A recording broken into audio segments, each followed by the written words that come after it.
السلام علیکم دوستو، ایس ٹی ٹریولز میں آپ سب کو خوش آمدید کہتے ہیں۔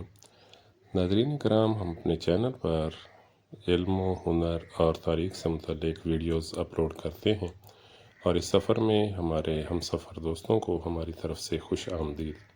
ناظرین کرام، آج جس واقعہ کا ہم آپ سے ذکر کریں گے وہ ہے قوم سمود۔ قوم سمود جو حضرت صالح علیہ السلام کی قوم تھی، اس قوم نے کس طرح سے اپنے آپ کو سرکشی میں مبتلا کر کے اپنے آپ کو عبرت کا نشان بنایا اور اللہ تعالیٰ کی ایک مغضوب قوم ٹھہری۔ ناظرین کرام، ریت کے ٹیلوں پر گونجتی ہوئی سرکش کہکہوں اور پہاڑوں کو تراش کر بنائے گئے عالیشان محلات کے درمیان ایک قوم نے اپنی قوت اور دولت کے نشے میں خالق کائنات کو فراموش کر دیا۔ یہ قوم سمود تھی جو اپنی ہنرمندی اور معماری میں بے مثال تھی۔ ان کے مضبوط بازوؤں نے پتھروں کو موم کی طرح موڑ دیا تھا، اور ان کے دل غرور اور تکبر سے لبریز تھے۔ لیکن وہ یہ بھول گئے تھے کہ ہر عروج کو زوال ہے، اور جب نافرمانی حد سے بڑھ جاتی ہے تو قدرت کا قہر نازل ہو کر رہتا ہے۔ اس قوم کی داستان کا مطالعہ کرتے ہوئے، جس کی ابتدا خوشحالی سے ہوئی، درمیان میں ان پر اللہ کی حجت تمام ہوئی، اور انجام ایسا المناک ہوا جو رہتی دنیا تک عبرت کا نشان رہے گا۔ قوم سمود کا عروج اور سرکشی۔ قوم سمود کا مسکن حجاز اور شام کے درمیان واقع وادی الحجر تھا۔ اللہ تعالیٰ نے انہیں بے پناہ قوت، دولت اور ہنرمندی سے نوازا تھا۔ وہ پہاڑوں کو تراش کر شاندار گھر اور محلات بناتے تھے، جس کا ذکر قرآن پاک میں اس طرح آیا ہے: اور سمود جنہوں نے وادی میں چٹانوں کو تراشا تھا۔ ان کی خوشحالی اور طاقت نے انہیں تکبر اور غرور میں مبتلا کر دیا۔ وہ اللہ تعالیٰ کی نعمتوں کا شکر ادا کرنے کی بجائے سرکشی پر اتر آئے اور بت پرستی میں مشغول ہو گئے۔ انہوں نے اپنے درمیان سے اٹھنے والے نبی حضرت صالح علیہ السلام کی دعوت کو ٹھکرا دیا اور ان کا مذاق اڑایا۔ حضرت صالح علیہ السلام نے انہیں ایک اللہ کی عبادت کرنے، ظلم و ستم سے باز رہنے اور اللہ کی نعمتوں کا شکر ادا کرنے کی نصیحت کی، لیکن ان کی قوم نے ان کی بات نہ سنی۔ قرآن مجید میں قوم سمود کے رد عمل کا ذکر اس طرح آیا ہے: اور انہوں نے کہا، اے صالح، اس سے پہلے تو تم ہم میں امید کی جگہ تھے۔ کیا تم ہمیں ان معبودوں کی عبادت سے منع کرتے ہو جن کی ہمارے باپ دادا عبادت کرتے تھے؟ اور بے شک جس چیز کی طرف تم ہمیں بلا رہے ہو، اس میں ہمیں سخت شک ہے۔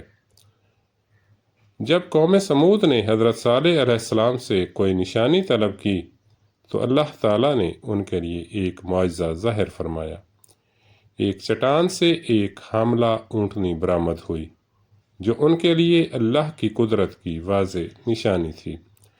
حضرت صالح علیہ السلام نے اپنی قوم کو خبردار کیا کہ اس اونٹنی کو کوئی نقصان نہ پہنچائیں اور اسے آزادانہ طور پر چرنے دیں۔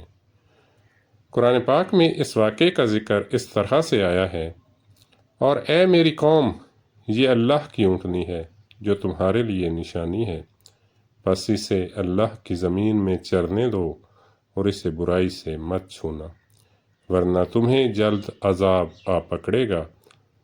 لیکن قوم سمود نے اس واضح نشانی کے باوجود اپنی سرکشی جاری رکھی۔ انہوں نے اونٹنی کو تکلیف پہنچائی اور بالآخر اسے قتل کر دیا۔ یہ ان کی نافرمانی اور تکبر کی انتہا تھی۔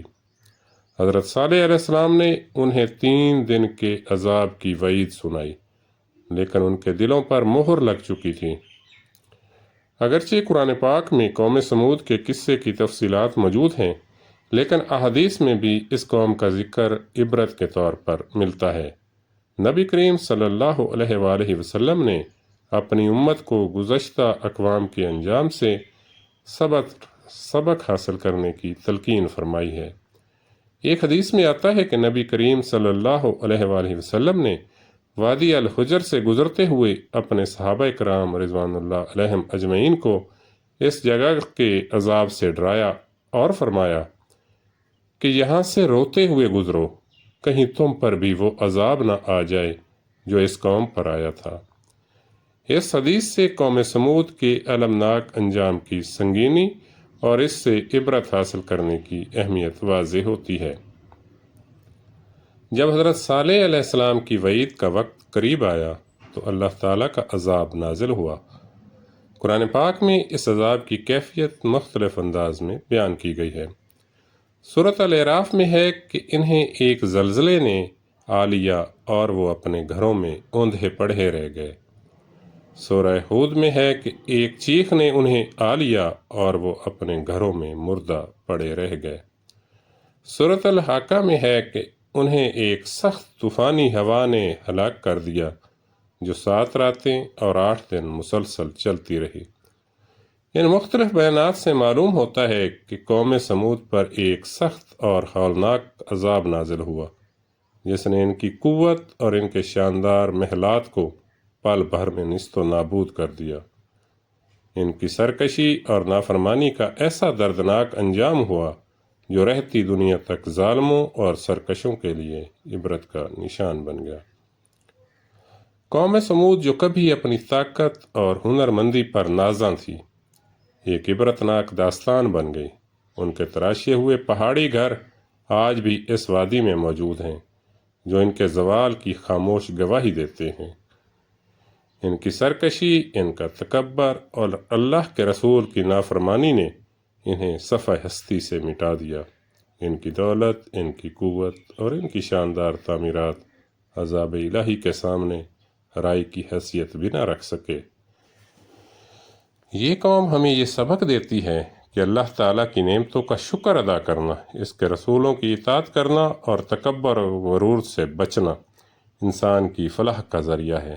جب کوئی قوم سرکشی اور نافرمانی کی راہ اختیار کرتی ہے تو اللہ کا عذاب کسی بھی وقت نازل ہو سکتا ہے اور اس وقت کسی کو بھی پناہ نہیں ملتی۔